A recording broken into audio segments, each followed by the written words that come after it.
Hello everyone and welcome to Woopercast. This is episode 32 for the 21st of February 2017. As always, I am your host, Joe Yates. So, before we actually get into anything, I do want to apologize because there were no videos last week. I ran into a few problems, just had other stuff and other projects I needed to get done, so apologies about that. We are back on schedule for this week and I have plenty of things planned for the week, so definitely stay tuned for that. Anyway, let's get into it. What are we talking about on this week's Woopercast? It's going to be about Anaheim Regionals. I'm going to be recapping all of the things that happened at that event. The first regionals where Sun and Moon was legal in the standard format, so it's a pretty big deal, and how it kind of betrayed expectations of myself a little bit, and, well, I think most people actually. Look, I've got a breakdown of the top 32 here, which I think I'll link in the description below. I'll find some way to do that. If you want to see like a pie chart with all of the decks that made day 2, and that's kind of what I'm going to be focusing on, is the decks that did well, the decks that made it out of Swiss, and then obviously the decks that went on to win it. So I guess I'm just going to get started, and I'm going to start going from this from like least popular to most popular. Actually, no, I'll do it the other way around. That'll make way more sense. So we're going to start with Turbo Darkrai's. There were 7 Turbo Darkrai's in top 8. This was a hugely popular deck. Actually, hold on. I need to make sure Audacity still records when I minimize it. Yes, it does. Great. This was a massively popular deck for going into the tournament. It was all over the field, and the ones that were there ended up doing well on top of that. So, even in top 8, we've got like 1, 2, 3 Darkrai EX decks. One of them running Giratina, the eventual winner running Giratina. I think it's really just... I don't think this is necessarily a reflection of like what deck is overall the best in the format with Sun and Moon available. I think this is more a reflection of people wanting to play it safe, as opposed to playing something completely brand new and completely like unheard of before. I think this is... And really, if you're going into a huge tournament like this and you don't know what you're going to come up against, you just want something that doesn't have like a ton of inherently bad matchups, which Turbo Darkrai doesn't. I really can't think of many horrible matchups for it off the top of my head, except maybe Mega Ray, but you have Garbodor in parallel for that. It is worth noting that the Turbo Darkrai lists, all of the ones that made top 8, and I'm pretty sure all of the ones that made top 32 were running Garbodor. So there you go. I think some of them were even running Silent Lab. I don't know about that. Like, there was always some kind of ability lock, though, is the point. So it wasn't just straight Garbodor, or straight Darkrai. There was always some kind of ability lock edge to it, which is always very interesting to note. A lot of them ran like 2 copies of Baby Yveltal as well. Of course, that's kind of standard for the deck, but they didn't cut that or anything. That's fine. Yeah, it's Tauros GX as well, featured in a couple of them. And really, I think Tauros GX was probably the best performing card from the new set. That's probably the least surprising thing. I think we all expected Tauros to be seen in some capacity. It's a fairly basic card. You can throw it into already existing and already consistent decks. So I think it makes a ton of sense that it was the best performing card out of the brand new ones that we got.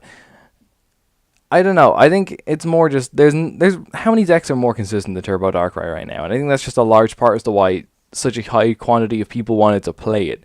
And then it sort of just reaches this point where out of that high quantity of people playing it, a certain number of them are just bound to top cut, and that's what happened. Giratina being in the overall winner, I think personally Giratina was a very smart call. I really like Giratina at the moment. I think its biggest issue is that I think a lot of people were hyping up Hammers-based decks, and that can be a big problem for Giratina. I'm trying to play around with Giratina Hammers right now myself, and coming up against like a Team Player Grunt and Hans Timer can just... It will just lose you the game, straight. It can be really devastating if you get set that far, that back. And I feel like I would have been expecting like, not a huge amount of Hammers, but if I came across a deck, I'd be like, you know what, this probably runs 2 copies of Enhanced Hammer. Especially because there was even a solid amount of Yveltal knocking around as well. And obviously that does run 2 Enhanced Hammer. But why do I like Giratina in the current format right now? First of all, Mega Ray looked like a really safe play. Giratina just destroys that, so there you go, that's cool. Any Vespiquen deck that you're coming across against, which there was quite a bit of Vespiquen, Giratina is like an auto win. Even if you run 1 Ranger, man, it's still really, really difficult to find your out against Giratina. There's plenty of decks that sort of, even against Decidueye, I found Giratina to not be that bad, because you're locking them out of energy so that they can't really attack. You can hit into Tauros like really safely. Like a Tauros with no energy on it is not going to retaliate against you, and that's pretty cool. You're really preventing them from ever attacking, and the abilities can be annoying, I guess, and the high HP is annoying, but ultimately, if they can't actually declare an attack, you should be fine. And that, I don't know, I feel like there were a lot of different matchups where I felt that Giratina was a really good idea to play, so I'm glad to see that actually did do quite well in the end. Salamence EX was also a part of that deck. I'm personally, I don't know, I haven't played much Salmon CX to know myself how useful it is, but I'm sure it did come in handy. I suppose in the matches where Giratina isn't useful, Salamence just shows up and obviously has a much higher damage output. For cheaper energy cost, add that. So anyway, that's how that's shaped up. I'm not going to go, like, we know how Turbo Dark works at this point now. It's not a surprising deck to see anywhere. And especially with no fighting types around, like, whatsoever, this deck is probably going to continue to succeed. Next up, with 6 places in the top 32, is Mega Mewtwo Garbodor.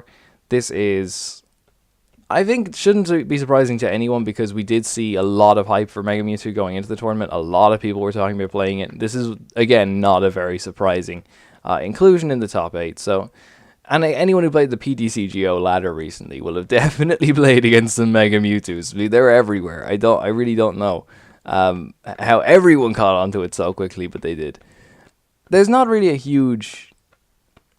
Again, any kind of format that's not going to be able to knock out Mega Mewtwo in one hit is going to be a format where Mega Mewtwo is going to do well. There wasn't a lot of Gardevoir, and there wasn't a lot of Mega Ray, and even with Mega Ray, they do run Garbodor, they do run Parallel, they have their outs, but the lack of Gardevoir really just allowed this thing to just go.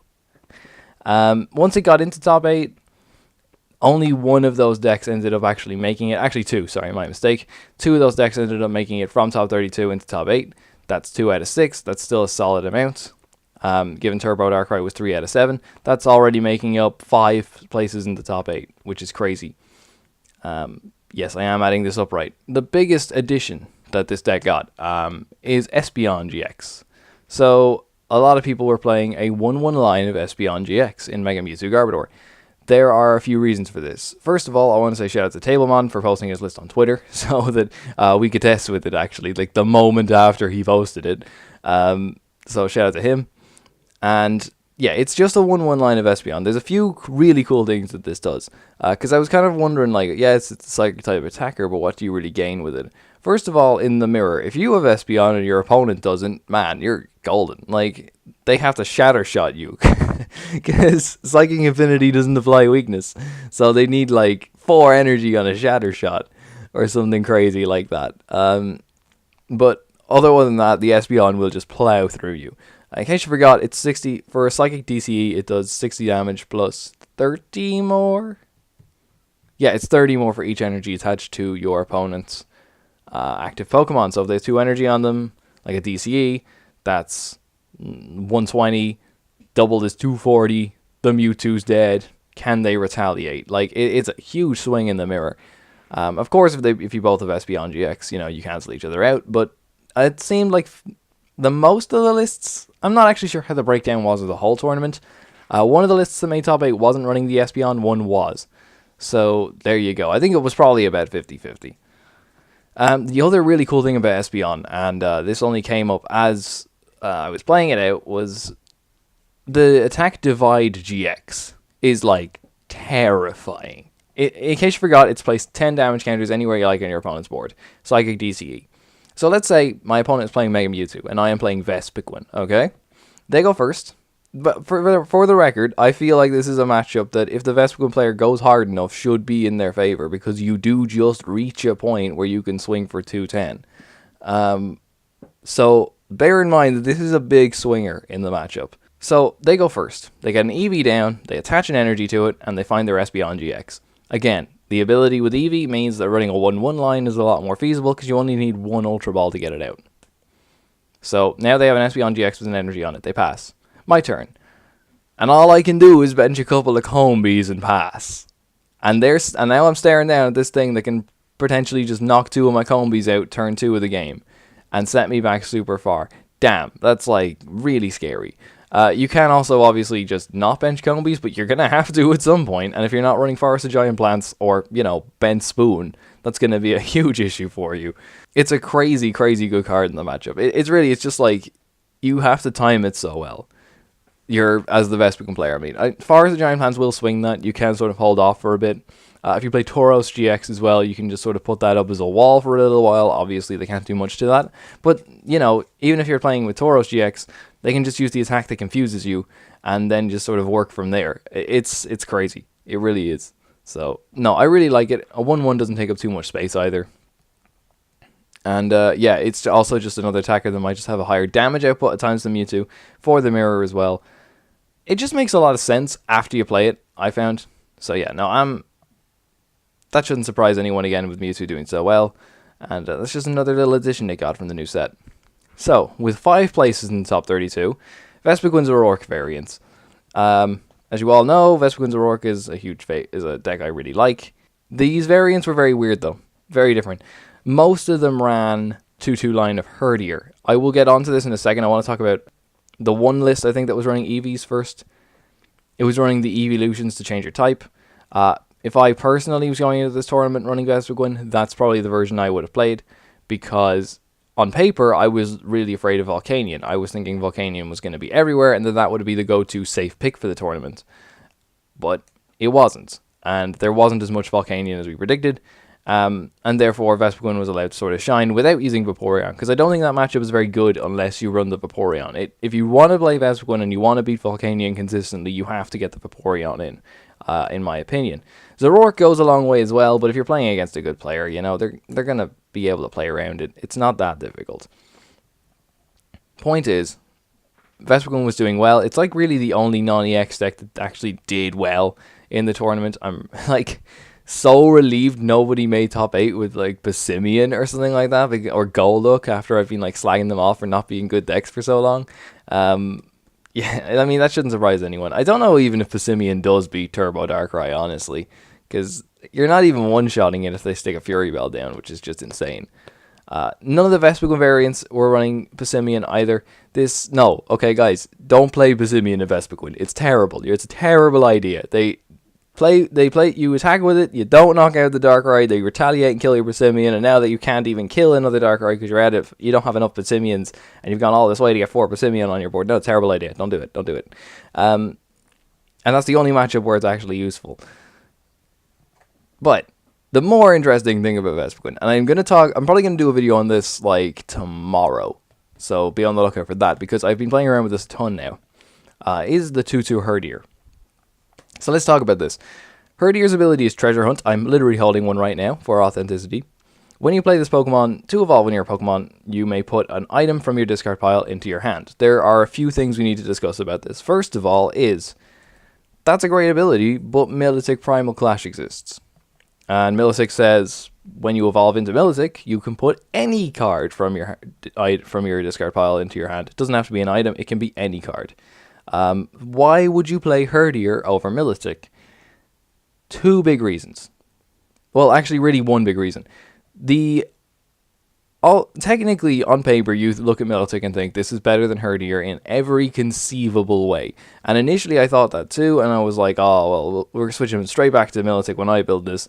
The more I think about it, and the more I've played with the deck, I think Herdier is better. And before you call me like completely insane, hear me out on this one. The big reason is that Feebas has 30 HP and Lillipup has 60 HP. Now, this isn't going to happen every match, and this isn't going to happen every single matchup, but you have to weigh up what Milotic gives you and what Herdier gives you, and then, I don't know, the pros and cons of each one. So, what advantage does Milotic give you? Any card. Okay, what card do I want that I can't grab with Herdier? So what cards is Herdier not letting me take that Milotic is letting me take? Milotic can take Pokemon. Have I ever wanted to do that? Not a single time. If you want to get Pokemon back, Herdier can get back Revitalizer, which will get back Vespiquen. And if you want to get back anything else, you can play Buddy Buddy Rescue to get back a Shaman. Not that big of a deal. Milotic can get back Supporters. Okay, Herdier can just search for a VS Seeker. Cool, doesn't matter. Milotic can get back Stadiums. This is the big one that I think is the most important one. I like that Milotic can get back Parallel City, so you can reuse it over and over again. That is super cool. Is it super necessary in winning games? Not really. I think it's the biggest asset for playing Milotic, though, is actually getting back Parallel City, so that you can remove more Shamans from your board and remove more Pokemon from your board. Maybe get back a Forest of Giant Plants if you wanted to go kind of more aggressive in the turn. I think there's more. I think that's honestly the biggest advantage Milotic gives you, and that doesn't even come up that often. Milotic can get back DCE. Yeah, that is cool, but Herdier can get back Special Charge. You're probably already running 2 of them. It's not really a struggle to get energy back. I feel like I've always felt confident with the amount of energy I've been running. I don't think I've ever played a Herdier yet. And this is like a day's worth of testing, but I've yet to play a Herdier and be like, oh, I wish I could take DCE with this. It just doesn't come up as often as you think. You have 2 special charge, you draw so many cards per turn, you're gonna hit it. You run teammates if like all else fails. I don't even think you need to run teammates, but maybe you do now because the mirror is probably something you have to think about. But point is, don't think there's a whole lot of things you're grabbing with the Militic that you're not grabbing with the Herdier. Now onto the HP thing. Feebas has 30 HP, Vileplume has 60. If you come across Umbreon GX, which is another card that didn't perform well at this tournament, but a lot of people were thinking it would be good. They snipe your bench for 30, they kill your Feebas. And this isn't something that you evolve into like super quickly. Like you're going to be leaving the Lilypup on the bench for ages, and then you evolve into Herdier when you need it. You don't just, speed your way into it. It's something that's going to be left there for a while. And 30 HP is quite a big target. Espeon GX with Divide GX, easy target. Again, as we've seen, and that's something that did well and saw play. Decidueye, oh god, no. Like, forcing them to use another ability could be crucial. Those matchups, the Lilypup is like way better. And even in neutral matchups, if your opponent is able to take a KO with Sky Return and remove a Shaman from their board, especially in Mirror, that's a big deal. Because a lot of the time Vespiquen wins by picking off EXs and by picking off Shamans and stuff like that. And if your opponent's able to keep up in the prize race while removing a Shaman from their board, that's a massive swing in their favor, and I never want that to happen to me. So I feel like those things are more important and will come up more often than Militic being able to grab you a marginally larger selection of cards. So there you go. That's why I think Lilypup's better. I'm going to be talking about this deck even in considerably more detail tomorrow. I do want to do a video on it. I'm not going to be playing the exact list those guys used. Like Vespiquen is very much up to personal taste and preferences. I think their list was fantastic. I've changed like 3 cards, I think. The other thing that they ran was Paint Roller. This is just gorgeous. It's so good. The biggest asset it gives you is that you can spam Parallel City way better than any other Vespiquen variant, which is just hilarious. Like, you can fill your bench with 4 Shamans and then go Parallel, get rid of them all, which is just crazy. Like, if you have Skyfield. I'll get onto it tomorrow. But the point is that the Paint Rollers are great, and I thoroughly agree with the engine they ran. Of course, I don't agree with the card for card, but in terms of constructing a Vespiquen deck and the approach they took to it, it's just gorgeous. I really like it. Yeah, and I think a grand total of 2 of those ended up making top 8. Actually, the one with Vaporeon did end up making top 8 as well. Shout out to Rahul already for that. Yveltal, Garbodor, Tauros. Yveltal's back. I think this is very similar to Turbo Darkrai in that, damn, it's a safe pick. Like, it's super consistent. It has very few bad matchups. It's just a good deck. Like, it's Garbodor, it's Parallel, it's a Yveltal, it's Fright Knight. What more do you want? Like, it's consistent. It's proven to be successful. And in a format where, like, there's so much new stuff to play around with and you want to play it safe, this is what you pick. I honestly, I don't think it should be that surprising that the safe decks did well. But the Tauros is interesting. It's something that a lot of people were talking about beforehand. Umbreon GX not seeing any play, which is crazy. I personally didn't see the appeal in Umbreon GX, and I still don't after this tournament. From testing it as well, like, I played it as just on its own, and I was always using, like, I played a lot of Umbreon GX Zoroark for testing, and then the Zoroark just ended up being, like, way better than the Umbreon. I ended up cutting the Umbreons. I just always felt kind of underwhelmed by it. So, I don't know. And looking at the other cards here, like, does Umbreon really do much against Turbo Darkrai when Turbo Darkrai is able to, like, consistently 2-shot it? Umbreon's not really even taking 2 shots against it. Vespiquen is not going to be able to keep up in the prize race. I don't even think the 30 on the bench is a massive deal in the Vespiquen matchup. Maybe when we get Choice Band and we start seeing more, like, strafe-based variants of it, we're going to see, like, a little more play. But for now, I don't think so. I don't know. People didn't really want to mess with it. And also, like, a 2-2 line or a 1-1 line is a lot to commit to. I suppose it isn't for Mega Mewtwo Garb, but damn, Evoltal lists are tight, and you need to be putting in. So if you're putting in a 1/1 line or something, it's got to be making like a huge impact, like a huge difference. And clearly, the people found that the Umbreon wasn't. So it's just your standard, like completely run of the mill Evoltal Garbodor Tauros. A couple of lists, I believe. Do I have it open here? No, I don't. But a couple of the lists, I think Eorcosta's list actually ran one of the Evolutions Mewtwo's as well, which is pretty cool. Basically, this is for the Mega Mewtwo matchup, so that you can swing into it and obviously take a one-hit KO, which is what you want to be doing against Mega Mewtwo. But it's also just, I use this a bit myself, and it's kind of like, it's nice for just getting some chip damage off. Fright Knight can do that too, of course, but sometimes you don't always want to commit like a Dark and a DCE. Just slapping a DCE on and setting something up for an Evil Ball KO is kind of cool. It's in one prize attacker. It's got like 130 HP. Like that, all these things in themselves are just inherently good, and it's one card. So I don't know. I think it's cool. But yeah, there you go. The safe picks all did well. That should surprise no one. And that makes up also the breakdown of the top 8. The most popular decks in top 32 are the decks that made top 8, because the final deck in top 8 was Eorcosta's Evoltal Garbodor Tauros. 3 Mega Rays. I honestly expected Mega Ray to do really well at this tournament. I guess it did to an extent.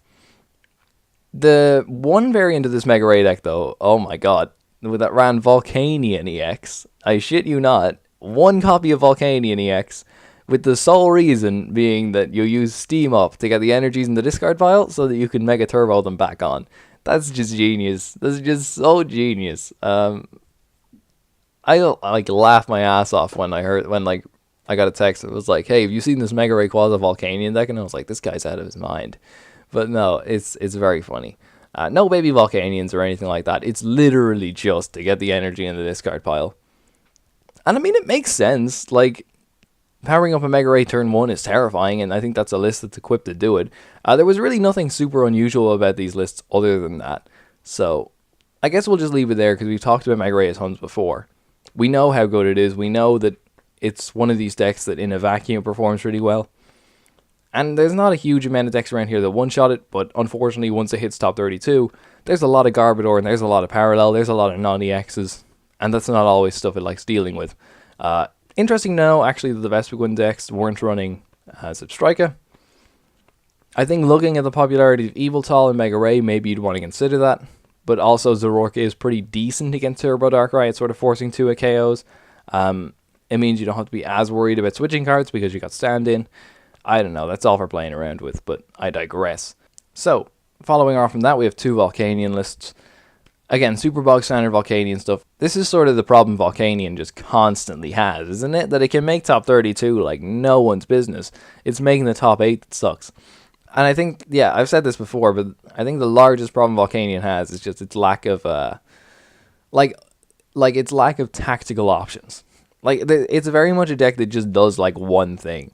And it does that really well, which is just Steam Up, Steam Up, Steam Up, attack. Steam Up, Steam Up, Steam Up, attack. But I don't think there's a lot of diversity in how you can play it. And I don't think it can adapt to a lot of situations. And that's why once you start getting into the rounds where you have better players and decks that are prepared for more situations, or able to do more things, that's when Volcanion starts struggling.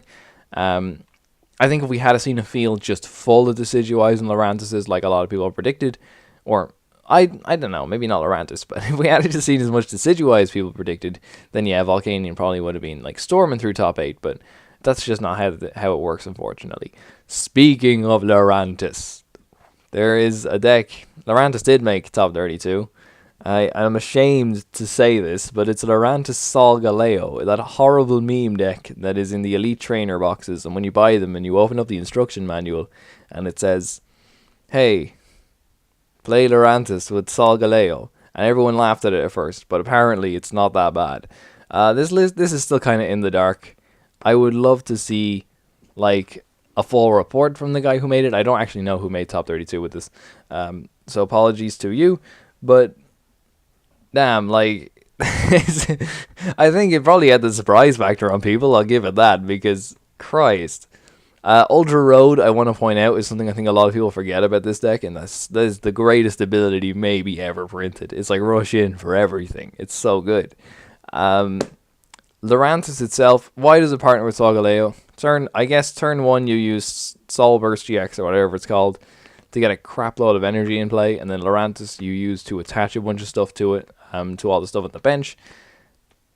Like, I mean, yeah, like, all your energy gets lost after you Soul Burst, and then you swing for 230, energy goes in the discard pile, you switch to Lurantis, you get the energy back, and then you swing for 230 again.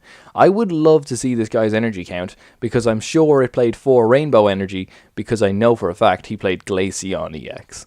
Like, what? This is Glaceon EX, Genesect EX was in there. So I assume it was something along the lines of, like, 8 Metal, 4 Rainbow. If that's right, I'll be amazed. I don't think he was playing any basic grass, is my point. I think it was just rainbows, which is hilarious. It's also a great way around Tina. You just attach them all, like, turn 1. So I assume he just had 1 rainbow on the Lurantis, and he was just using that to get all the energy back. And then he'd power up a Glaceon with, like, rainbow, metal, and then, you know, you get the idea. But that's pretty cool. It sounds really clunky, doesn't it? Like, in theory, like, the tactics of it work really well when I say them like that, but Jesus, when it's, like, mashed together like that, and you've got a stage of, like, 2, that's crazy. That's insane. It doesn't sound like it's going to be consistent in my head. I cannot wait to see the full list. I'm really dying to see what this guy was running in it. I kind of want to dismiss it as just a deck that the Pokemon Company think you should play, but maybe it is the optimal way to play Lurantis. I don't know. Very interesting all the same. 1 Mega Gardevoir in top 32. That was, like, if you had to run into Mewtwo all day, you're fine. I think Mega Gardevoir was a cool pick going into this. Again, it's not something I think has inherently bad matchups, and even actually looking at the top 32, it's got a lot of good matchups. Like, Turbo Darkrai, I don't want to say it's an auto-win, because obviously it's not. But they're not going to be one-shotting you, and if you run the Fairy Drop variant, you should be able to power through that, right? Mega Mewtwo obviously is an auto-win. Vespiqun's a Rourke. Vespiquen does struggle against Gardevoir. I think if you run Karen, it's like an auto-win for the Gardevoir variant. Without Karen, it depends on how hot the Vespiquen player runs. Like, they need to, if they can get 210, if they can be hitting 210 before the Gardevoir player has taken, like, 3 prizes, then you should win. If you go first as Vespiquen and you are able to Lazond up a Shaman turn 2, the Vespiquen player will win. I think in general, the Vespiquen player can, you know, hold out. It's harder to take 2 shots because obviously Fairy Drop exists, but then the Gardevoir player just needs to hit a bunch of them, like, super quickly. So, I don't know. I think a lot of people think that's heavily in Gardevoir's favor even without Karen. But don't forget Vespiquen runs Klefki. So, I think there's a lot going for Vespiquen in that matchup, but I think people underrate its chances in it, so there you go. Yveltal, Garbodor, Tauros. Again, people say Fright Knight is the big difference in this matchup.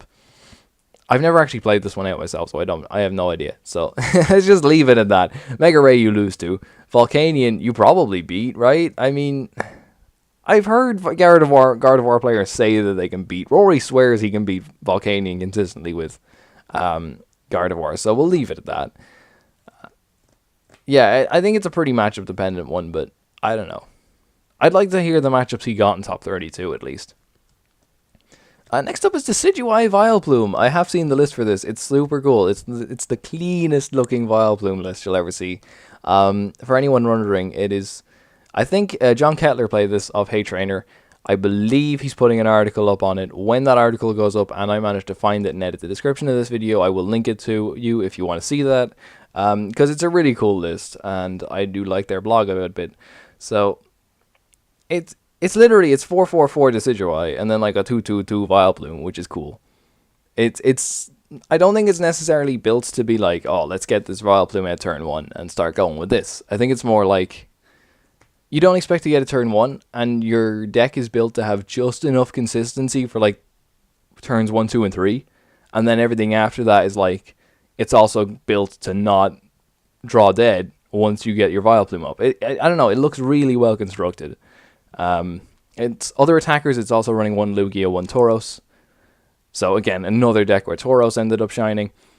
But no, I really like the look of this one, and yeah, Is it the optimal way to play Decidueye? I don't know. There's like 100 different ways to play Decidueye. That's the inherent strength of the card. Was I expecting to see more Decidueye in top 8 or in top 32? Honestly, yes. But there's quite a bit of Garbodor going around. Although a lot of the Garbodor lines that were going around, I do want to point this out, we're only running like a 2-1 line? Not even 2-2. A lot of the lists are just running like 2-1. And I know people were saying you needed to run super thick Garbodor lines in order to beat Decidueye. Maybe there just wasn't a whole lot of Decidueye, or maybe 2-1 really is enough. I'm not sure. But anyway, yeah. Once that article comes out, I'll link it down in the description below if you guys want to see it. Because I believe all of their articles are free as well, so go for it. Hey, 2 decks left. One of them, Lapras Water Box. My boy, I've seen the list. Oh, guys, I've seen the list, and you're going to love this. For anyone who watched my Lapras analysis, okay? It wasn't running Palkia, it wasn't running Hoopa, it wasn't running Shaman, it was running one Oranguru. Boom, I got you. I told you one Oranguru was the secret to Water Box. Having said that, this is very different to my list. This was like a disruption-based Water Box. This is running Delinquents, it's running 3 Enhanced Hammer, I kid you not. It was running, like, it was your standard Water Box engine, but it cut down on a lot of Pokemon and stuff in order to fit in, like, disruption supporters and stuff like that. Like, there's Delinquent, there's 2 Parallel City, which is crazy because you limit your own damage output with it, and you've no Shamans to get rid of. I think he was using it to, like, oh, my Lapras got damaged. I'll just get rid of it, so that they can't take an easy few prizes on it. Or, like, I'll use it to limit Mega Rayquaza's bench and then get rid of the Stadium with Delinquent so that I'm not limiting my own damage output. Or maybe it didn't even matter, because even if you do limit your own damage output, you're still, like, you're going into 140. You're taking 2 shots. No Ranger either. I'm not running Ranger myself. I think there's better ways. He wasn't running Wishy Washy, but you know, I'll take it nonetheless. 2 Escape Rope was his only way of resetting Lapras' attack. So again, I don't think it was focused on being like a let's swing for 160 over and over again kind of deck. I think it's definitely more focused on being like, let's just swing for 140 sometimes, but you have no energy, so it doesn't matter. Like, and that was really the main focus of it. And he cut down a lot of counts as well. Like, instead of 2 Manaphy, 2 Articuno, it's 1 Manaphy, 1 Articuno. Tauros GX makes an appearance. I personally don't really like it in this deck, but whatever. Yeah, which is pretty cool. I think as well the 3 Enhanced Hammer would help you greatly in the Decidueye matchup and stuff like this. Again, these things didn't really come up. Again, he looked really more prepared for the Mega Ray matchup than I was. Because I feel like I just take the auto loss to Mega Ray and I just go like, right, whatever, I lose to that. This deck with 3 Enhanced Hammer, Delinquent, and Parallel Cities feels like it's a lot more prepared for that. So, anyway, props to him. Final deck is 1 Gyarados. You have Balls of Steel, my friend. Balls of Steel. I don't know why anyone would have picked Gyarados going into this tournament when people, again, for the same reasons I was saying about Vespiquen Zoroark, Espeon GX will, like, rip you a new one. Umbreon GX destroys you. Decidueye destroys you. We've got, like, people hyping up, what's that other thing? Like, Giratina as well, I think, was a sleeper pick for this tournament, and it ended up winning. So all these things conspire against you, yet you still play Gyarados. Fair play, man. Fair play. I won't begrudge you that at all, because you hit the right matchups, I think you're fine. Like, I mean, again, it's able to, like, it probably has a great Mega Mewtwo matchup. The Vespiquen Zoroark matchup is actually quite tight. It depends if the Vespiquen player runs Spinda or not, and, you know, spoiler alert, 99% of them don't run Spinda. It's basically just because you're constantly trading non-EXs. And they don't need to dig as hard, I don't think, either, because they don't need as many Magikarp on the bench. So, there you go. I mean, it's super cool. I think it's pretty cool. Yeah, that's the top 32 breakdown. I guess that's my work done. So Darkrai Giratina, Salamence ending up winning the whole thing. And I will link to the pie chart. I will link to John's article about Decidueye Vileplume. Because again, as soon as I find, like, you know, 60 quid lying around, I'm going to buy myself some Decidueye and play that deck. Hopefully after this tournament, though, Decidueye's price drops a bit. That's my biggest hope for this. Fingers crossed, because I don't necessarily have the money to shell out for it, for a deck I may or may not play. But what can you do? Yeah. that has been my analysis of the tournament, guys. Thank you so much for watching. We will be back every week, or at least most weeks. Sometimes I miss them. What can you do? Anything else I need to discuss or anything else I need to say? Yes, videos will be back this week. Don't forget to check out facebook.com/Woopercast, soundcloud.com/Woopercast, and yeah, live streams this week. I'm thinking Friday. Friday might be the only day I actually get a chance to do it. Again, there was no content last week, so there was no live stream, so we'll go for Friday. I should have some... I've been working on some technical aspects of that side as well, because the new follower notification noise was like super loud last time, which was hilarious because every time it went off, I was like visibly shocked in my chair. So we should fix that. Yu-Gi-Oh! Let's Play coming back this weekend as well. All this good stuff. I want to get at least two videos out more between now and the end of the week. So anyway, this has been Joe for Woopercast. Thank you so much for watching, and I will see you next time.